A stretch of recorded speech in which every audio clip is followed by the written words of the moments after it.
नमस्कार, स्वागत है आप सभी का। मैं हूं आपके साथ ऋषु त्यागी। संयुक्त राष्ट्र सुरक्षा परिषद में सुधारों की भारत की लंबे समय से चली आ रही मांग को बार बार अनसुना किया जा रहा है। भारत के रास्ते में सबसे बड़ी बाधा चीन और उसका गुलाम पाकिस्तान बना हुआ है।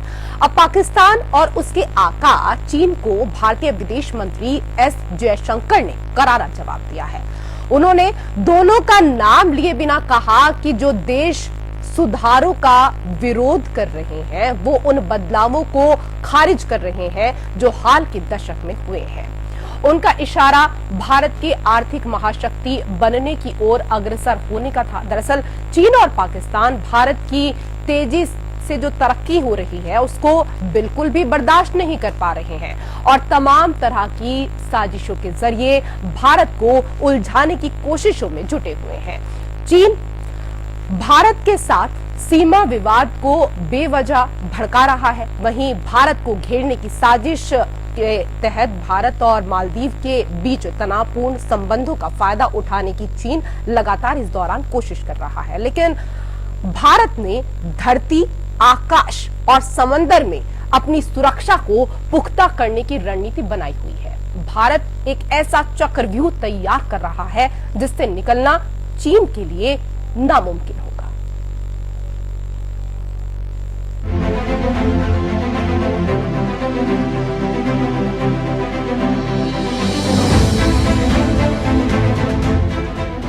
भारत के खिलाफ चीन और पाकिस्तान अपनी साजिशों से बाज नहीं आ रही है, लेकिन हर बार चीन को मुंह की खानी पड़ रही है। लेकिन वो चीन ही क्या जो सुधर जाए। अब एक बार फिर भारत के विदेश मंत्री एस जयशंकर ने संयुक्त राष्ट्र सुरक्षा परिषद में सुधारों का विरोध करने को लेकर चीन और पाकिस्तान को कड़ी फटकार लगाई है। जर्मनी पहुंचे भारत के विदेश मंत्री ने कहा कि संयुक्त राष्ट्र सुरक्षा परिषद में भारत लगातार सुधारों की मांग कर रहा है, जिसे चीन और पाकिस्तान के विरोध के बाद अनसुना किया जा रहा है। इन मसलों को लेकर हाल ही में भारत के राजदूत रुचिरा कंबोज ने संयुक्त राष्ट्र में चीन, पाकिस्तान समेत अमेरिका को भी जमकर धोया था। इस दौरान राजदूत ने संयुक्त राष्ट्र सुरक्षा परिषद में सुधारों की मांग की थी, जिसके बाद पाकिस्तान बीच में कूद पड़ा और सुधार का विरोध किया। जर्मन मीडिया को संबोधित करते हुए विदेश मंत्री एस जयशंकर ने चीन और पाकिस्तान का बगैर नाम लिए कहा कि जो लोग संयुक्त राष्ट्र में सुधारों का विरोध कर रहे हैं, शायद उनको पिछले दशक में हुए बदलाव का आभास नहीं हो रहा है। एस जयशंकर ने कहा कि दुनिया की बड़ी आर्थिक शक्ति के रूप में भारत 11वें स्थान से अब 5वें स्थान पर पहुंच गया है। उम्मीद जताई जा रही है कि जल्द ही 3रे स्थान पर भी पहुंच जाएगा। ऐसे में अंतर्राष्ट्रीय व्यवस्था और उसके संस्थानों में सुधार की आवश्यकता है। दरअसल चीन और पाकिस्तान भारत के तेजी से तरक्की को हजम नहीं कर पा रहे हैं और तमाम तरह की साजिशों के जरिए भारत को उलझाने की कोशिश में जुटे हुए हैं। वहीं चीन ने भारत के साथ सीमा विवाद को बेवजह भड़का रहा है। वहीं चीन अरुणाचल समेत पूर्वी लद्दाख में वास्तविक नियंत्रण रेखा पर तनाव पैदा कर रहा है। पूर्वी लद्दाख में सीमा पर तनाव के बाद 21 दौर की बैठक हो चुकी है, लेकिन चीन बातचीत की आड़ में साजिश रचने के बाज नहीं आ रहा है। भले ही चीन ने भारत के साथ हुई 21वीं दौर की उच्च स्तरीय सैन्य वार्ता में पूर्वी लद्दाख में वास्तविक नियंत्रण रेखा के साथ सीमावर्ती क्षेत्रों में शांति और स्थिरता बनाए रखने पर सहमति जताई है, लेकिन उसे शांति की बहुत ज्यादा उम्मीद नहीं की जा सकती। हाल ये है कि भारत के साथ तनाव बढ़ाने और भारत को घेरने की साजिश के तहत भारत और मालदीव के बीच तनावपूर्ण संबंधों का फायदा चीन उठा रहा है। वहीं बता दें कि चीन अपना एक जासूसी पोत जहाज मालदीव सागर में प्रवेश करने की तैयारी में है। जानकारी के अनुसार चीन का ये जासूसी जहाज राजधानी माले में रुकेगा। चीन लगातार हिंद महासागर क्षेत्र में अपना प्रभाव बढ़ाने की कोशिशों में जुटा हुआ है। ऐसे में भारत मालदीव संबंधों में आई खटास के बीच चीन के जासूसी जहाज के मालदीव में आना भारत की सुरक्षा को लेकर चिंता बढ़ा रहा है। लेकिन भारत ने धरती, आकाश और समंदर में अपनी सुरक्षा को पुख्ता करने की रणनीति बना ली है। भारतीय सेना ने वास्तविक नियंत्रण रेखा पर चीन की घेरबंदी के लिए कमर कस ली है। भारतीय सेना ने वास्तविक नियंत्रण रेखा पर चीन की घेरेबंदी के लिए अपनी कमर कस ली है। चीन के खिलाफ अपनी स्थिति को मजबूत करने के लिए सेना हिमाचल प्रदेश और उत्तराखंड में 545 किलोमीटर तक फैले केंद्रीय क्षेत्र में बरेली मुख्यालय वाले प्रशासनिक गठन को युद्ध लड़ने वाले कार्यों के साथ एक कोर मुख्यालय में परिवर्तित करेगी। ये कोर मुख्यालय केंद्रीय क्षेत्र की सुरक्षा के लिए जिम्मेदार होगा। एक रिपोर्ट के अनुसार उत्तर भारत क्षेत्र को केंद्रीय क्षेत्र की सुरक्षा के लिए जिम्मेदार एक कोर मुख्यालय में तब्दील किए जाने की उम्मीद है, जिसे वर्तमान में भारत और चीन के बीच विवादित सीमा का सबसे कम विवादित क्षेत्र माना जाता है। इस क्षेत्र में एकमात्र विवाद उत्तराखंड के बाराहोती में है। बता दें कि 3,488 किलोमीटर लंबी LAC को 3 सेक्टरों में विभाजित किया गया है, जिसमें उत्तर भारत के साथ पश्चिमी लद्दाख और पूर्वी में सिक्किम और अरुणाचल प्रदेश शामिल है। इसमें पश्चिमी सेक्टर का लद्दाख सबसे ज्यादा संवेदनशील है, जहां भारत और चीन के सैनिकों के बीच गतिरोध था। वहीं पूर्वी सेक्टर में अरुणाचल प्रदेश में भी गतिरोध बना हुआ है, लेकिन अब भारत ने चीन को सबक सिखाने का मन बना लिया है। Bureau report APN। तो भारत जिस तरीके से निरंतर तरक्की कर रहा है, उससे चीन और पाकिस्तान बौखलाया हुआ है, घबराया हुआ है, लेकिन जो भारत के बढ़ते कदम हैं वो अब रुकेंगे नहीं। और इसी को लेकर हम चर्चा करेंगे। 2 विशेष अतिथि पैनल में हमारे साथ जुड़ चुके हैं। सबसे पहले उनका परिचय आपके साथ करा देते हैं। हमारे साथ पूर्व राजनयिक प्रकाश शाह जी जुड़ चुके हैं। बहुत स्वागत आपका प्रकाश शाह जी। हमारे साथ ब्रिगेडियर विनोद दत्ता जी, रक्षा विशेषज्ञ जुड़ चुके हैं। जय हिंद सर, बहुत स्वागत आपका हमारे खास कार्यक्रम मुद्दा में। प्रकाश शाह जी, सर पहला सवाल मेरा आपसे ही है। विदेश मंत्री ने कहा है कि जो लोग संयुक्त राष्ट्र में सुधारों का विरोध कर रहे हैं, शायद उनको पिछले दशक में हुए बदलावों का आभास नहीं हो रहा है। सर, चीन हो या पाकिस्तान, अपनी व्यक्तिगत कुंठा से दुनिया की सबसे बड़ी आबादी और तीसरी बड़ी महाशक्ति का हक कैसे रोक सकते हैं? वो रोकने को तैयार नहीं है, लेकिन हमको जो प्रधानमंत्री ने कहा हुआ है कि हम 11 से 5 बन गए हैं इकोनॉमिक डेवलपमेंट में और 3 बनने वाले हैं, तो उन्होंने, तो हमारा मतलब ये है कि ये जो है हमारे 5 परमानेंट मेंबर ने कि हिंदुस्तान को बनाना चाहिए, कि परमानेंट मेंबर बनाना चाहिए और उनको वीटो देना चाहिए। लेकिन चीन वाले जो है वो आपको पता है कि वो मना कर रहे हैं, तो उनका वीटो अभी तक कितना चलेगा, तो हमको धीरे धीरे अपना जो डेवलपमेंट है, अपना जो है उनको तैयार करना है और हमको दुनिया भर के दोस्तों को ये कहना है कि आप लोग प्रेशर लगाए, जिससे हिंदुस्तान, भारत जो बनेगा वो परमानेंट मेंबर बन सकता है। जी सर, कई और चीजें हैं जो समझने की कोशिश आप लोगों से यहाँ पर हम करेंगे। विनोद दत्ता जी, सर चीन भारत के साथ अपने द्विपक्षीय विवादों को वैश्विक राजनीति में मुद्दा बना रहा है। सर, उसकी भारत से नहीं बनती, लेकिन इसके आधार पर वर्ल्ड ऑर्डर में भारत की भूमिका कैसे नकारी जा सकती है? देखिए, ये सबको ज्ञात है कि अगली जो सेंचुरी है वो एशिया की सेंचुरी है और चीन बतौर सुपर पावर उभर के आ रहा है और वो भारत को अपना एक राइवल के रूप में देखता है, क्योंकि जैसा आपने खुद अपनी रिपोर्ट में कहा कि भारत एक 5वीं बड़ी अर्थव्यवस्था है और बहुत जल्दी हम तीसरे स्थान पे आ जाएंगे, क्योंकि जापान और जर्मनी बहुत ज्यादा आगे नहीं है हमसे अभी।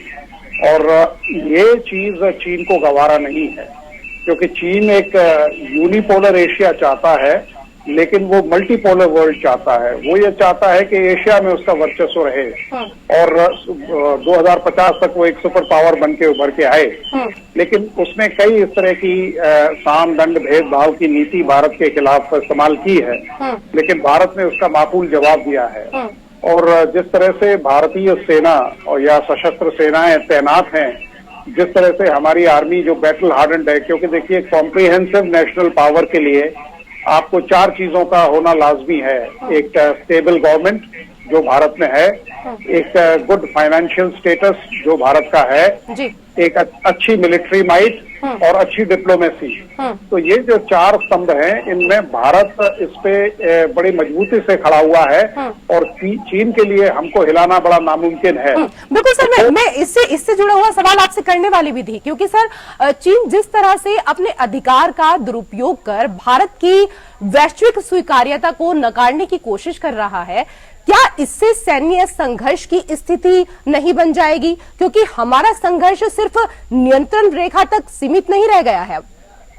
हाँ, बिल्कुल ठीक कहा। देखिए, चीन एक बहुत बड़ा रोड़ा है भारत की एक परमानेंट सीट के लिए। अगर आप वैसे भी देखें, जो वीटो पावर के रूल्स होते हैं, जब उसका संगठन हुआ था तो 5 जो उसके परमानेंट मेंबर्स थे इसलिए बनाए थे कि अगर कोई वोटिंग होती है तो 3-2 या 2-3 या इस तरह के या 4-1 के फैसले होते हैं तो वो मेजोरिटी पे डिसाइड हों। लेकिन यहाँ ये पावर एक ही देश को दी गई है। दूसरी, अगर आप वैसे भी देखें, अर्थव्यवस्था के तौर पे भी देखें तो भारत 5वीं बड़ी अर्थव्यवस्था है जी। तो हमें तो यकीनन वहाँ हमें एक परमानेंट सीट मिलनी चाहिए। 1 लाख से ज्यादा हम ट्रुप्स यूनाइटेड नेशंस में दे चुके हैं। तो भारत का जो योगदान है, रीजनल पावर तो भारत है ही। भारत का विश्व स्तर पे भी आप देखिए, हम सबसे एक्सेप्टेबल पावर हैं, हम सबसे नॉन अलाइंड पावर हैं, हम सबसे बिल्कुल हमारे यहाँ देखिए नेबरहुड पॉलिसी फर्स्ट उसको तरजीह दी जाती है। तो जो बड़ी बड़ी सुपर पावर्स हैं वो भी आज भारत का लोहा मान रही हैं। तो चीन को ये चाहिए कि देखिए वो डिले कर सकता है, हमारी परमानेंट सीट को डिनाई नहीं कर सकता। जी जी, बिल्कुल इस बात से सभी सहमत हैं और एकदम सही कह रहे हैं आप प्रकाश शाह जी। चीन सिर्फ हमारा पड़ोसी नहीं, वैश्विक स्तर पर प्रतिस्पर्धी भी है। नियंत्रण रेखा पर आपसी चर्चा से शांति बनाने भर से सर काम अब चलने वाला नहीं है, क्योंकि इससे सीमा पर शांति होगी तो यूएन विचलित रहेगा। वो उनकी बात कल आपको पता होगा कि इंडो अमेरिकन डिफेंस वालों की एक मीटिंग हुई थी। उसमें डिफेंस सेक्रेटरी ने बताया कि हमको शांति से हम काम लेंगे जहां तक चीन लोग हमारी माउंटेन पासेज वगैरह पे अपनी सेना बनाएंगे, उसके पर हम अच्छा जवाब देंगे। और उसके लिए अमेरिका ने उनको बोला हुआ है कि वो अमेरिका उसके हमारे पीछे है। तो उन्होंने के जब तक हम चालू रखेंगे कि ये इंडो पैसिफिक में हम लोग दरिया पे सामान लगाएंगे, तब तक अमेरिका हमको हिमालय के ऊपर हेल्प करेगा। तो इस दोनों की बात से बड़ा हिंदुस्तान में, भारत में भारतीय लोगों को बड़ा फायदा हुआ है। और उन्होंने कहा हुआ है कि जितना भी वो करेगा हमको अमेरिका का सपोर्ट मिलेगा उसके ऊपर। जी, लेकिन सर एक चीज यहाँ पर ये भी है कि यूनाइटेड नेशन की स्थिति देखिए कि कितनी भेदभावपूर्ण, रूढ़िवादी और एकाधिकारवादी है। क्योंकि सर चीन आदि बार बार यही सिद्ध कर रहे हैं और इससे भारत को उसका स्थान मिलने में सर थोड़ा सा विलंब हो सकता है, लेकिन संयुक्त राष्ट्र को अधिक नुकसान होगा। सदस्य देशों का उस पर जो विश्वास है वो कम होगा। उसके निर्णय कुछ देशों की धारणा के प्रतिनिधि माने जाएंगे सर। नहीं, आपको पता है कि पिछले 10 साल में जब हम थे यूनाइटेड नेशंस में एम्बेसडर, तब पाकिस्तान सब कुछ आगे, चीन और पाकिस्तान आगे बढ़ते थे और हम लोग पीछे रह जाते थे। अब 10 साल में इतना फर्क हो गया है कि हिंदुस्तान की दुनिया को सपोर्ट सब कर रहा है, दुनिया के सब देशों। और 2 देश जो सपोर्ट नहीं कर रहा है वो पाकिस्तान और चीन है। तो धीरे धीरे मेरा कहना ये है कि हमको ये सब मांगना नहीं चाहिए। इन लोगों को हमारे पास आना चाहिए और बोलना चाहिए कि आप बड़े स्ट्रांग हो गए हो और इसके लिए आपको परमानेंट मेंबर वीटो के साथ बनना चाहिए। तो हम तैयार हैं इसके लिए, लेकिन इसके लिए इन लोगों ने, ये तो आपके पार्लियामेंट में आके कहते हैं ना, प्रेसिडेंट कार्टर बोला, प्रेसिडेंट क्लिंटन बोला, सब लोग बोले हैं, पुतिन साहब बोले हैं, सब लोग बोले हैं कि हिंदुस्तान को, भारत को बनना चाहिए परमानेंट मेंबर वीटो के साथ। लेकिन ये 4 देश बोलते हैं और चीन वाले मना करते हैं। तो उनको प्रॉब्लम ये है, मैं भी था वहां पे न्यूयॉर्क में, तो मैं जब एम्बेसडर था तो जो भी संदेशा यहाँ से आता था, इसीलिए मेरे को जो वोट करना था वो वोट मेरे, तो ये वोट इन लोगों को दे देना चाहिए, एम्बेसडर लोगों को। तो वहाँ के एम्बेसडर जो है वो हमारे साथ वोट करेंगे, चीन के साथ नहीं करेंगे जी। तो ये बात है।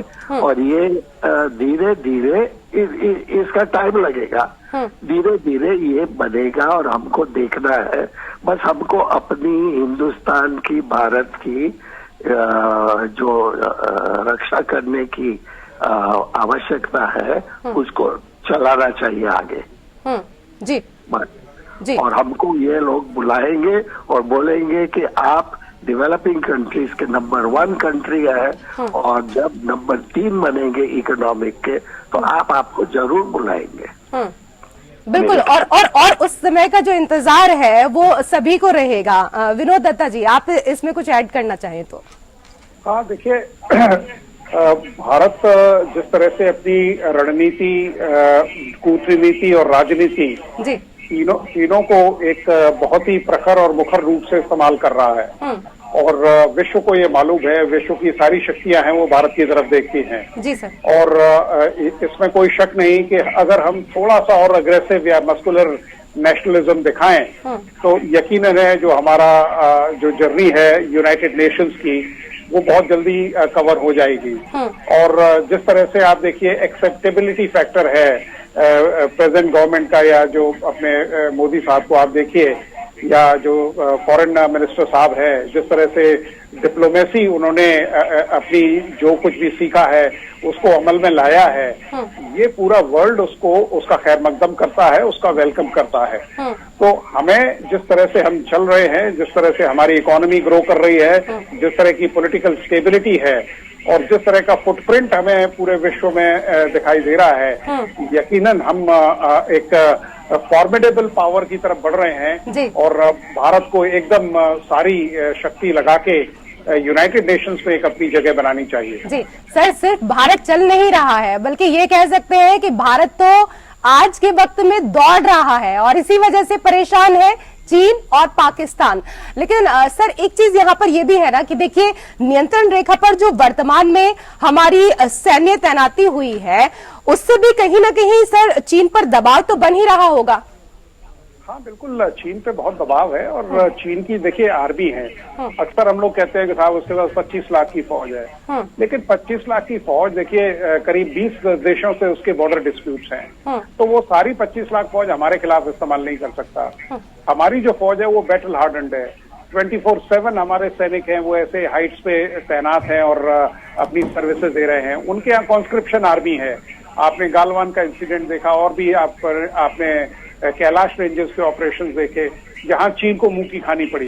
तो चीन अपनी स्थिति सुदृढ़ कर रहा है, लेकिन भारत ने एक एग्रेसिव डिफेंस पोस्चर अपना रखा है। हाँ। जो चीन में चिंता का विषय बना हुआ है। जी जी, बहुत बहुत शुक्रिया सर हमारे साथ मुद्दा में चर्चा करने के लिए। तो हमारे साथ प्रकाश शाह जी और विनोद दत्ता जी आज के मुद्दे में जुड़े हुए थे, जो लगातार हमें ही किस तरीके से भारत जो तरक्की कर रहा है उसके विषय में तो बता ही रहे थे और आखिरकार क्यों चीन और पाकिस्तान बौखलाया हुआ है इस विषय में भी जानकारी दे रहे थे। मुद्दा में फिलहाल मेरे साथ इतना ही। नमस्कार।